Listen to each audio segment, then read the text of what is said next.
આનંદ નિકેતન શાળામાં ભોજનમાં કાચ નીકળવાની ઘટનાને લઈ અને ડીઈઓ દ્વારા કડક કાર્યવાહી હાથ ધરવામાં આવી। કેન્ટીનના સંચાલક, આચાર્ય અથવા જવાબદાર જે વ્યક્તિ છે તેની સામે પોલીસ કાર્યવાહી કરવાના આદેશ છૂટી ગયા છે। આ સાથે જ શાળાને કેન્ટીન બંધ કરવા પણ આદેશ કરાયો છે।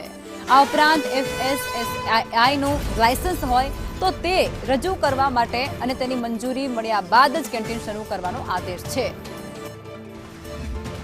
કેન્ટીનના જે સુપરવાઇઝર હોય એની સાથે સાથે એમના જે કેન્ટીનના જે ઓનર હોય તાત્કાલિક અસરથી જે મતલબ જેને કોન્ટ્રાક્ટ આપ્યો હોય એ કોન્ટ્રાક્ટરને દૂર કરવામાં આવે, જવાબદારો સામે કાર્યવાહી કરવામાં આવે, તે સાથેનો અમે એક્શન ટેકન રિપોર્ટ માગ્યો છે।